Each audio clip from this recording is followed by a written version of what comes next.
Now we are talking about next one topic बेटा हमारा क्या है, फ्रिक्शनल फोर्स। हम बात करें इसके अंदर फ्रिक्शनल फोर्स एक्चुअल में होता है क्या आपका, it is the force that opposes the motion and therefore tries to stop और slow down a moving body.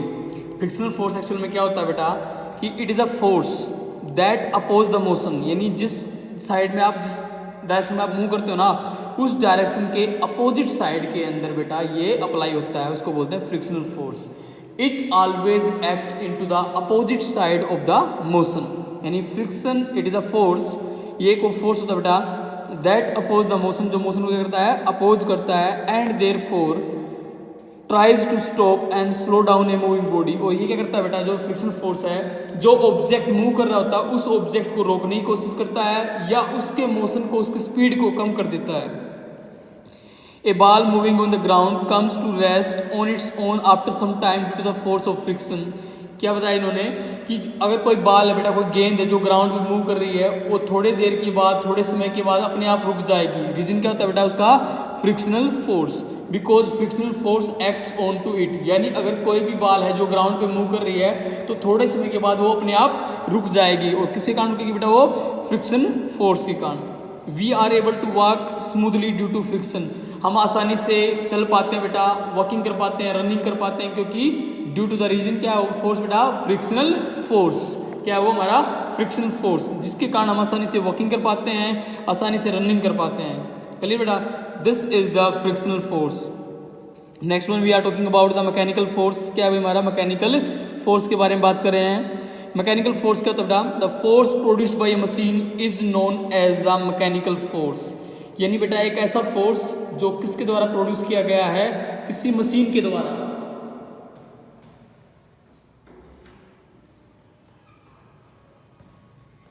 क्या कहलाता है बेटा वो, मैकेनिकल फोर्स। यानी the force which is produced by a machine is known as the mechanical force.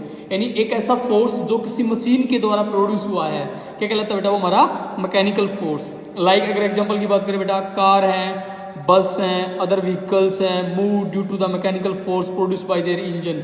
ये सारे के सारे जो व्हीकल्स वगैरह होते हैं, कार, बस, ट्रक, बाईसाइकिल, मोटरसाइकिल वगैरह जो भी होती हैं, all of these are moving by the mechanical force. और वो किसके द्वारा लगता है, उनके इंजन के द्वारा लगता है। इनके द्वारा भाई, इंजन के द्वारा। Now we are talking about the next force. क्या बेटा, इलास्टिक फोर्स के बारे में बात कर रहे हैं हम। किसके बारे में बात कर रहे हैं, इलास्टिक फोर्स। इलास्टिक क्या होता है भाई, if you apply force on A rubber band और एन इलास्टिक थ्रेड। यानी अगर हम किसी चीज में फोर्स अप्लाई करते हैं जिसका नेचर इलास्टिक है, इलास्टिक मतलब जिसको आप आसानी से बैंड कर सकते हो, मोड़ सकते हो, तोड़ सकते हो।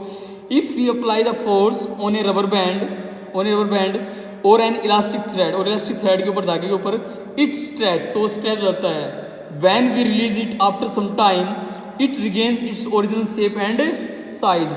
जैसे आप उसको रिलीज करोगे ना बेटा, व्हेन यू रिलीज, उसको वापस रिलीज करो, व्हेन वी रिलीज इट, जैसे आप उस फोर्स को उस पर से हटाओगे, आफ्टर सम टाइम, कुछ समय के बाद, it regain its original shape and size, वो दोबारा से अपनी ओरिजिनल शेप और ओरिजिनल साइज को क्या कर लेता है, एक्वायर कर लेता है। This force possessed by a body that regains its original shape after being stretch is called as the elastic force. यानी बेटा एक ऐसा फोर्स जिसको आप किसी बॉडी पे अप्लाई करते हो और जैसे उसको आप उससे हटाते हो तो वो ऑब्जेक्ट अपनी पोजीशन को दोबारा एक्वायर कर लेता है, दोबारा अपनी शेप को गेन कर लेता है। उस टाइप के फोर्स को बोलते हैं बेटा इलास्टिक फोर्स। मान लिया आपके पास क्या, फॉर एग्जांपल बेटा आपके पास रबर बैंड है, आप रबर बैंड को दोनों फिंगर्स, दोनों उंगलियों में उलझा के या दोनों थम्स के अंदर फंसा के जैसे उसको आप खींचते हो और जैसे आप उसको छोड़ोगे ना तो रबर बैंड जिस पोजीशन में पहले था उसी पोजीशन में पहुंच जाता है, तो उसको बोलते हैं बेटा इलास्टिक फोर्स। नेक्स्ट वन है बेटा हमारा मैग्नेटिक फोर्स, जो किसके कारण होता है बेटा, मैग्नेट्स के कारण। The force exerted by magnet is called as the magnetic force. बेटा एक ऐसा फोर्स जो किसके कारण लगा है, मैग्नेट के कारण, यानी it is a force which is exerted by a magnet is known as the magnetic force. This force attracts other magnets और सब्सटेंसेस मेड ऑफ आयरन। और ये जो फोर्स होता है ये अट्रैक्ट करता है दूसरे आयरन के पार्टिकल्स को या दूसरे मैग्नेट के पार्टिकल को अपनी तरफ, क्या कहलाते हैं, मैग्नेटिक फोर्स। नेक्स्ट वन की बात करते हैं, क्या है, ग्रेविटेशनल फोर्स। ग्रेविटेशनल फोर्स क्या होता है भाई, it is a force with which any two objects pull each other. क्या होता है बेटा ग्रेविटेशनल फोर्स, अगर हमारी अर्थ के ऊपर कोई भी दो ऑब्जेक्ट हैं जो एक दूसरे को अपनी तरफ खींच रहे हैं बेटा, तो उनके अंदर जो एक्ट करने वाला फोर्स हो क्या होता है ग्रेविटेशनल फोर्स। क्या होता है gravitational force. Whenever we throw something, अगर हम किसी चीज को फेंकते हैं, it always come back to the ground because of the gravitational force exerted by the earth on that object. यानी इसने क्या बताया बेटा, अगर आप किसी भी गेंद को, किसी बाल को या किसी ऑब्जेक्ट को, किसी भी चीज को अगर दूर फेंकते हो, ऊपर की तरफ फेंकते हो, तो वापस वो हमारी किसी तरफ आती है बेटा, अर्थ की तरफ आती है। बिकॉज रीजन क्या होता है बेटा, अर्थ उसको अपनी तरफ क्या करती है, अट्रैक्ट करती है, खींचती है। किसके द्वारा खींचती है बेटा, वो ग्रेविटेशनल फोर्स के द्वारा। दिस फोर्स इज रिस्पॉन्सिबल, क्या बेटा ये, this force is responsible for keeping us around two the earth. ये फोर्स है ना, मतलब जिम्मेदार है, रिस्पॉन्सिबल है किस चीज के लिए, हमें अर्थ पर मेंटेन रखने के लिए, हमें अर्थ के ऊपर स्थायी रखने के लिए। The earth and the other planets revolve around the sun in fixed orbit due to the gravitational pull of the sun. इसने बताया बेटा जो हमारी अर्थ भी एक प्लेनेट है और दूसरे प्लेनेट जो हमारे सोलर सिस्टम के अंदर प्रेजेंट है, वो सभी के सभी प्लेनेट्स अपने एक फिक्स ऑर्बिट में सन के चारों तरफ रिवॉल्व करते रहते हैं, मूव करते रहते हैं फिक्स ऑर्बिट के अंदर। किस रीजन के कारण भाई, due to the gravitational pull of the sun. क्योंकि रीजन क्या होता है भाई, सन का क्या होता है, उनके ऊपर ग्रेविटेशनल पुल होता है, फोर्स होता है। चलिए नेक्स्ट में बात करते हैं बिंगो टीचर की। Which force is responsible for falling of ripen fruit on the ground. यानी कौन सा फोर्स रिस्पॉन्सिबल होता है जिसके कारण पेड़ों के ऊपर, प्लांट्स के ऊपर जो पके हुए फल होते हैं वो नीचे गिरते हैं। इनके लिए भी कौन सा फोर्स होगा बेटा, ग्रेविटेशनल फोर्स। क्या होगा, ग्रेविटेशनल फोर्स। और इस फोर्स के बारे में जो साइंटिस्ट है बेटा जिन्होंने बताया था, उनका नाम क्या है, न्यूटन। और कंप्लीट नेम क्या है, sir Isaac Newton.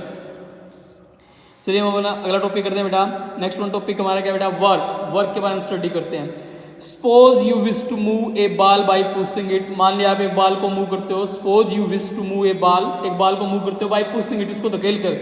You apply a lot of force on to it, आपको इसके ऊपर बहुत सारा फोर्स लगाना पड़ता है। But even after many hours, लेकिन कुछ घंटों के बाद, it does not move even a bit from its place, वो अपने प्लेस से, अपनी जगह से मूव नहीं करती। यानी जब तक हम फोर्स अप्लाई करते हैं तब तक ऑब्जेक्ट मूव करता है। जैसे ही हम फोर्स को रिजेक्ट कर देते हैं, हटा देते हैं, तो वो ऑब्जेक्ट अपने स्थान से मूव नहीं करता। You feel tired and think you have done A lot of work on the wall.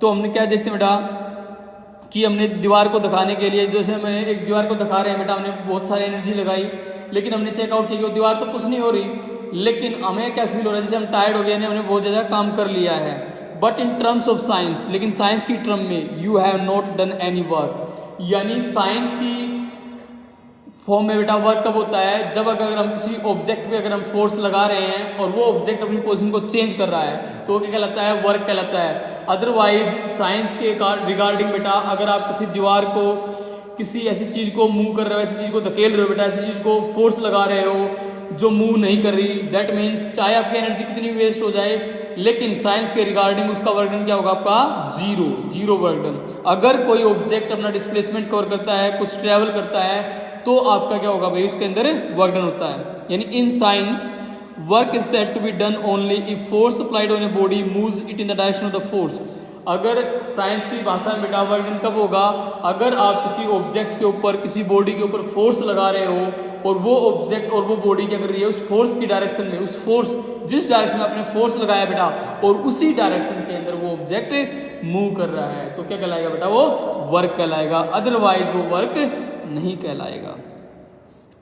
Some examples of work are moving a cart, kicking a football. यहाँ पे कुछ एग्जाम्पल बेटा वर्क के, अगर हम किसी बैलगाड़ी को मूव करते हैं, या किकिंग ए फुटबॉल, एक फुटबॉल को किक मारते हैं, पिकिंग अप ए बुक, एक बुक को उठाते हैं फ्रॉम द टेबल, टेबल से वो बुक को उठाते हैं, या keeping it in the shelf, यानी इसको अलमीरा के अंदर बुक को रखते हैं, hitting a ball with a bat, एक बैट से बॉल को हीट करते हैं। They are lot of examples of the work done. ये सारे के सारे किसके एग्जाम्पल बेटा, हमारे वर्क डन के हैं। All of these are the example of work done. Next one topic है बेटा हमारा एनर्जी। नेक्स्ट वन टॉपिक क्या है हमारा, एनर्जी क्या है। We will discuss about this topic in our next lecture. Till then take care. Thank you बेटा।